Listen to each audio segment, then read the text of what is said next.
Edward. Yes, Father. I've been thinking a great deal, and I've decided on my last request. Yes, what is it, my son? I want to see Mr. Holmes. Who? Mr. Sherlock Holmes, the detective. If there's any chance to prove my innocence, he's the one who can do it. You've got to bring him to me, Father. Very well, Edward. If the man can be found, I'll have him brought here. Mr. Sherlock Holmes.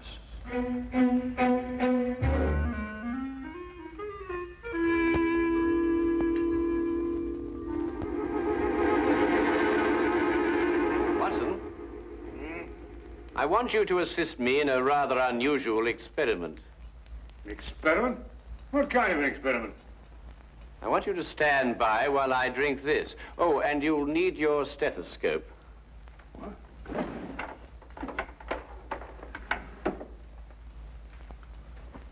I say, Holmes, is it lethal?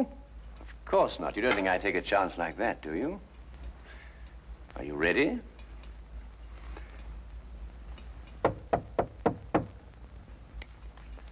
Oh, thank goodness, whoever you are. Oh, dear.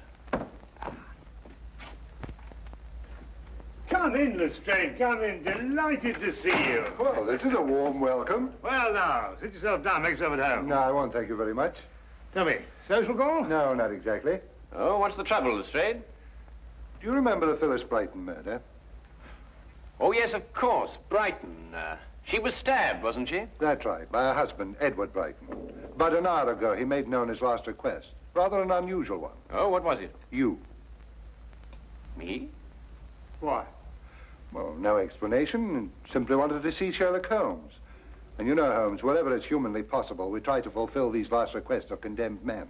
Naturally. And I take it that his execution is imminent then, Lestrade? Yes, at dawn. He has about 7 hours to live. Come on then, Watson. We have little time to lose. If a man calls for me in his final hours, it may mean that we too shall be called upon to fulfill a final request. And 7 hours is little enough time when a gallows is at the end.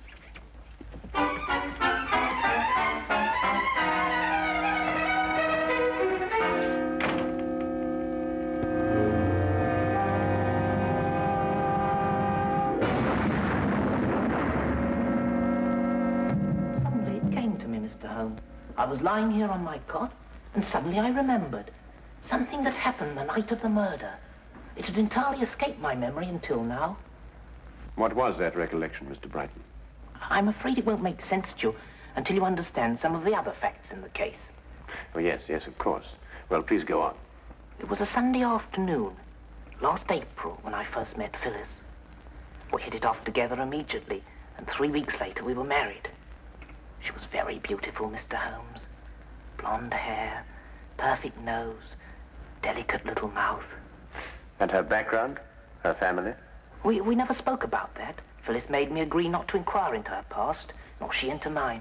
I knew it was an unusual request, but I consented readily. Mr. Holmes, I'd been just a bank clerk and very lonely. I didn't want to lose my one chance at happiness. Of course. Tell me, what was Mrs. Brighton's maiden name? LeVay, Phyllis LeVay. But she told me her friends called her Bobo. Bobo. I thought that awfully charming. Mr. Holmes, I wouldn't kill her. I bought her a little home in Benedict Lane. I insured my life for £2,000 so that she'd be well protected in case I should die.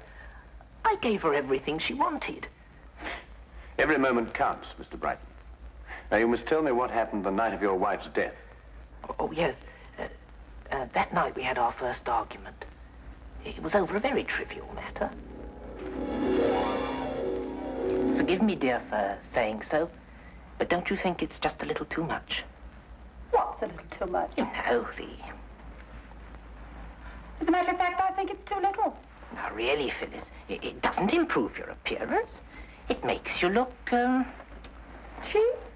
I didn't say that. I merely said... You're afraid I'm going to shock the Kimballs, and I simply won't go. You know very well the Kimballs are expecting us. There's no need to carry on like this. I'm not carrying on, Edward. You're the one. I think I'd better take a breath of air before I say something unkind. Suit yourself.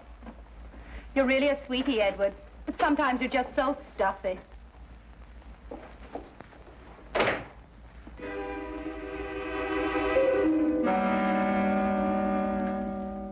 That was the extent of it, Mr. Holmes. It was just a mild little row.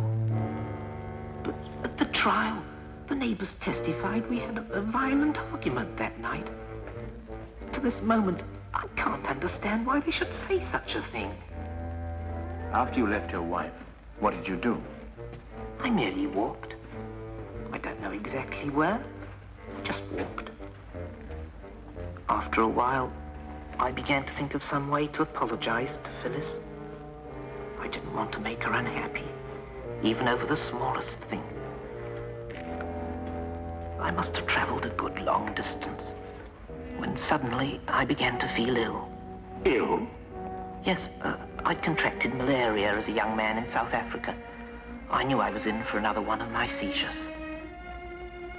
Dr. Watson, you know what malaria does to a man? Oh, yes, indeed. High fever, sweats, chills, and sudden fainting spells. That's it. With the first chills, I instinctively turned back towards the house. I had medicine there that would lessen the effect of the attack. I wasn't aware of the street or anything around me. Each step I took became a struggle.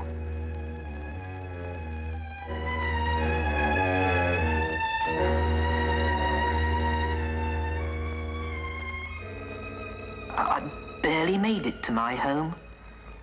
I stumbled onto the front steps, and there it was, on the ground. I knew it didn't belong to me, but instinctively I reached for it. And that's all I remember. When I came to, the house was swarming with police and Phyllis was dead. This object you saw on the ground, what was it? That's the maddening part. I don't remember. I'm only positive there was something, and it didn't belong to me. But, Mr. Brighton, have you any recollection of its general shape, size, or color? No, sir. Nothing beyond what I've told you. This has been most illuminating. Good night, Mr. Brighton. Come, Watson. I realize I haven't given you very much to go on, Mr. Holmes. Perhaps not even the slender thread you require. But a man will pray for a miracle when he's only a few hours remaining on this earth.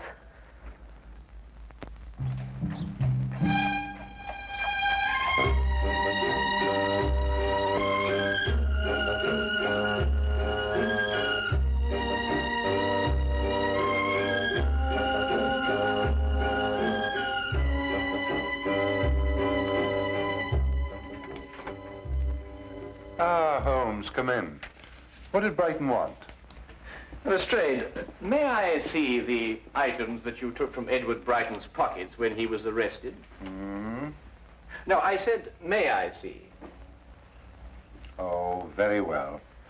Wilkins, bring over Brighton's effects, will you?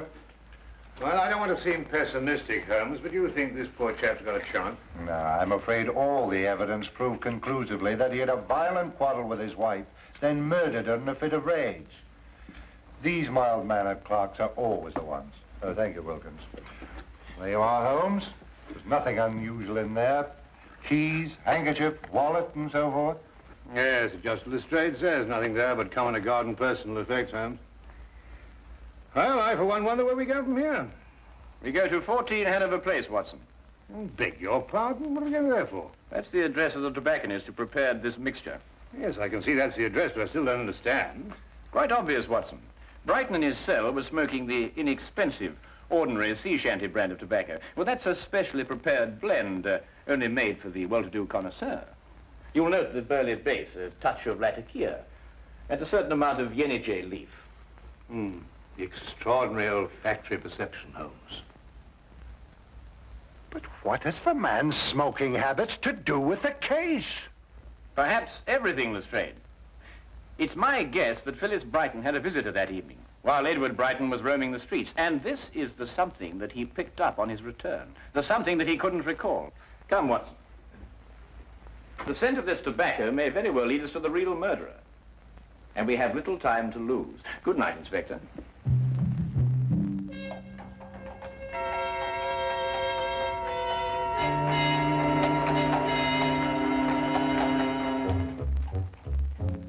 The package of tobacco was a thin thread to follow, and it seemed a desperate chance for Holmes to take. With only a few hours standing between Brighton and death, there was no time for false leads that would have to be abandoned.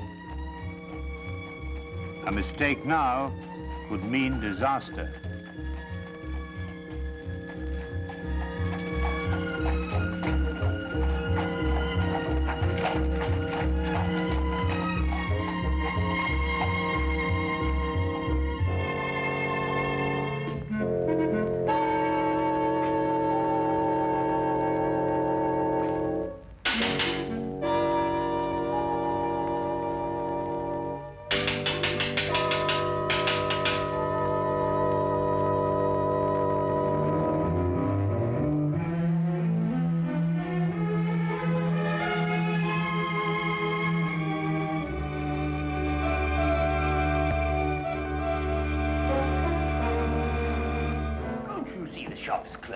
Come back tomorrow.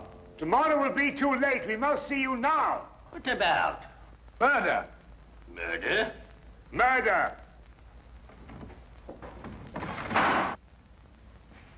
Oh, well, I could do with a good cigar. I don't believe we'll have time for that, Watson. You choose a cigar like another man chooses a wife. Oh, I say, really, Holmes. Murder? Yes. My name is Sherlock Holmes. This is Dr. Watson. May we come in, please? Oh, it's Mr. Holmes. Indeed, do come in. Come in. Thank you. My shop is at your disposal. Mr. Carruthers, a man's life is at stake. The information you may give us may very well save him from the gallows. I'd like to have a look at your client's ledger with the names and addresses of all those who smoke this blend of tobacco. Why, certainly, Mr. Holmes. It's my own special mixture, you know. Not many of my clients have the discernment or the cash to smoke it. I hope this will be some help to you. But I say, Holmes, there's at least 50 names on that list. It'll take days to check through all of them, and time's getting desperately short. Aha. Mr. Langsley Prime, 8 Groveley Square. Langsley Prime? Who's he? I haven't the slightest idea, but we must get to him immediately, Watson. But now, why Langsley Prime amongst all those names? Because 8 Groveley Square is in the dock section of the city, and all the other addresses in the ledger were in the more fashionable neighborhoods. Doesn't that strike you as unusual? Yes, it does, now you come to mention it. Whereas you may recall, Watson, that the late Mrs. Brighton didn't wish to reveal her background. I think we may therefore assume that it was of a somewhat questionable nature. Yes, true. And 8 Groveley Square is in a questionable neighborhood. Well, these are slight leads, I grant you, Watson. But we haven't the leisure at our disposal for more thorough investigation.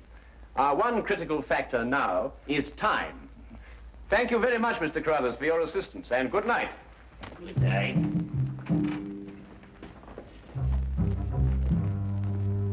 Murder.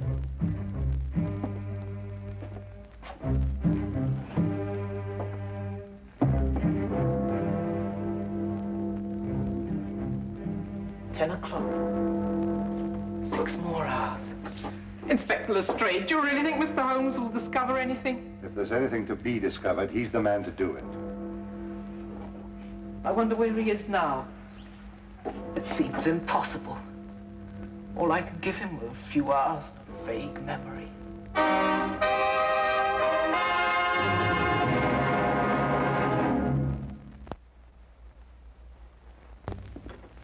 This was Mr. Priam's room, Mr. Holmes. He left me 2 weeks ago. And him owing me back rent, that scoundrel. Did he leave you in a forwarding address, Mrs. Chivy? Ooh, not him. He just left a note saying he was gone and got a job, that's all.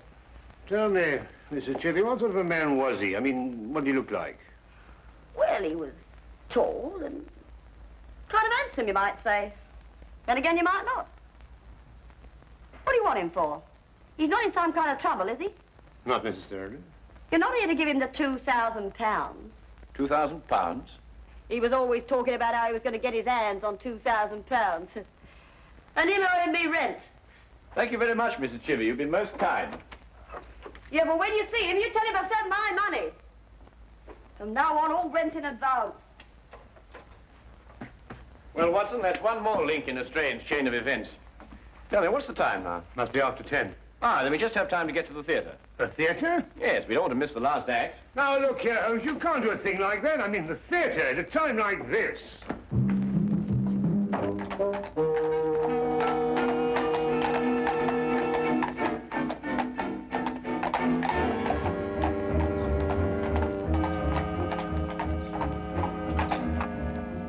Really, Holmes, your desire for entertainment is most callous. What do you make of this? It's hair. And just the same, I can't see how you can go on sitting there reading the paper with apparent indifference to the matter in hand. It's not ordinary hair, Watson. It's crepe hair, used to make false beards and moustaches. Oh, nonsense. I mean, if a man wants a moustache, he can grow one like anybody else. Well, Watson, actors often have need of simulated beards and moustaches. Actors? Yes? Do you mean it's an actor we're after? I'd wager so, inasmuch as I discovered that in Mr. Priam's dressing table drawer. I see. But even then, Holmes, how are we going to find out what theatre he's performing in? I mean, there must be at least 24 plays being presented in London this evening alone. That is precisely my reason for reading the theatrical page of the newspaper. And I noticed that only one play opened at the same time our Mr. Priam suddenly departed from Mrs. Chivy's lodging house. I hope you like Shakespeare, Watson.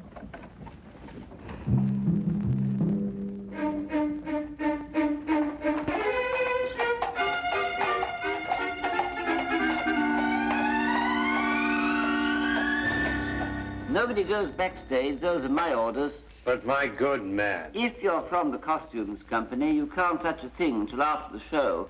As Mr. Pettifoot says, he'll be able to pay by the end of the week. I am not here for the costumes. I'm here on a very much more important matter, one in which every moment counts. Mr. Pettifoot says? See here. This gentleman here is, was Sherlock Holmes. Sherlock Holmes, the detective? Yes. Checkmate.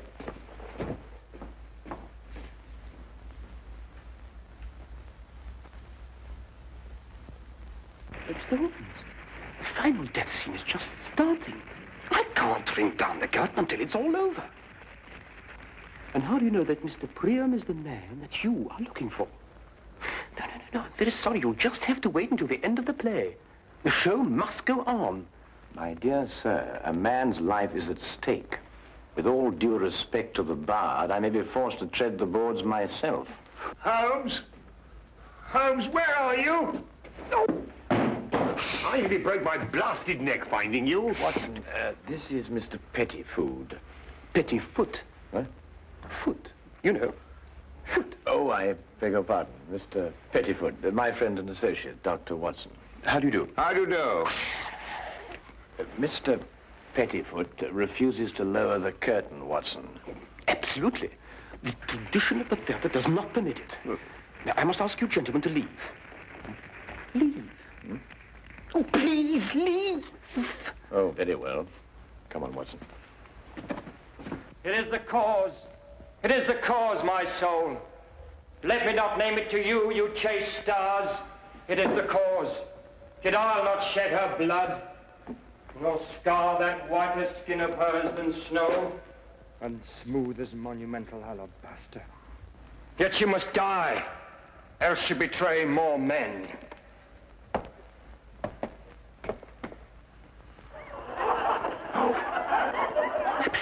Put out the light, and then put out the light.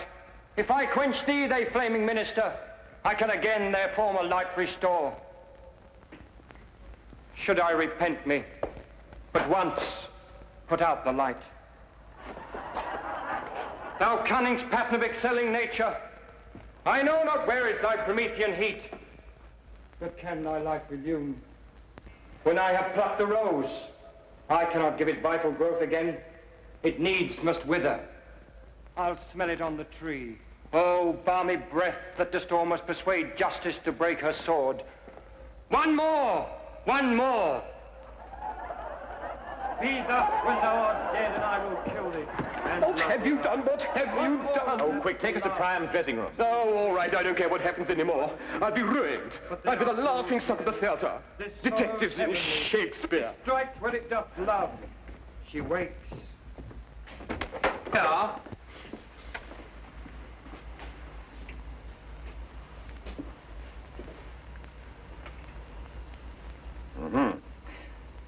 Well, the final thread is woven, Watson. Or should I say, rather, that every hair is at last in place. The two match. Perfectly. What is going on? What are you two madmen doing? Mr. Pettifoot, you can be of assistance to us in a drama even more important than the performance on your stage. In fact, you can help us to save a man's life. I can? You can indeed. Now listen very closely. When Mr. Priam comes in here... What time's it now, Inspector? 11:20. It's odd. Each minute's like an hour, but each hour's like a minute. There's still time. No. I'm afraid it's too late. Telephone call for you, Inspector Lestrade. Very important, sir. Oh, thank you, officer.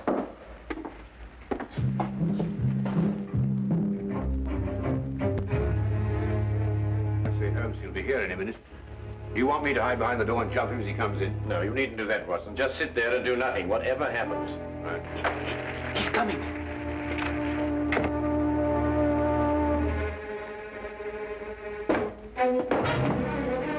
You! How dare you? You ruined my scene! That, I believe, will only be the least of it. Well, who are you and what do you want? In answer to your first question, my name is Sherlock Holmes. In answer to your second, I want you for the murder of Phyllis Brighton. Murder? Phyllis Brighton? Better known in theatrical circles as Bobo LeVay. Get out of my dressing room. Your acting stands you in good stead, Mr. Priam. You've almost convinced me of your innocence. However, acting and life are two quite different things. Tonight, on the stage, you murdered the girl Desdemona in make-believe. A month ago, you murdered a woman in a more sordid drama. You may as well continue this farce. The stage is all yours. Thank you. I shall try to be brief. You and your ex-partner planned what seemed to be a simple but clever scheme. She would marry some poor, unsuspecting soul, and you would murder him. And then the pair of you would share the insurance policy. Ridiculous. And it might have worked, but for one thing. Phyllis fell in love with Edward Brighton. I don't know what you're talking about. I don't know any Phyllis or any Brighton. Then perhaps, Mr. Priam, you are familiar with Romeo's lines. How oft, when men are at the point of death, have they been merry? Get out of here! I've heard enough! Not quite enough, Priam. It was you who had the vicious argument with Phyllis Brighton when she refused to continue with your scheme. And it was you who, in a fit of jealous rage, stabbed her to death. And so shall you die! Holmes! Let me go! Let me go! I came here as soon as I got your telephone message, Holmes. What's going on here and who's he? No time to explain now, Lestrade. I want you to arrest this man and order a stay of execution for Brighton. I'll be able to prove conclusively in the morning that Brighton is innocent and this man is guilty. All right, Holmes, I'll take your word for it. You'd better come along with me.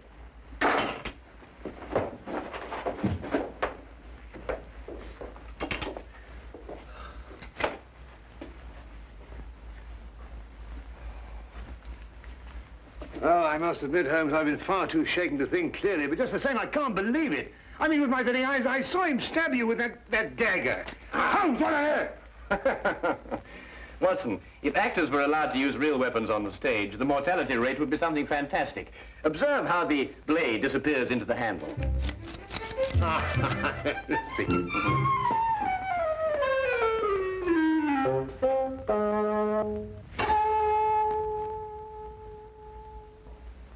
Holmes. Holmes.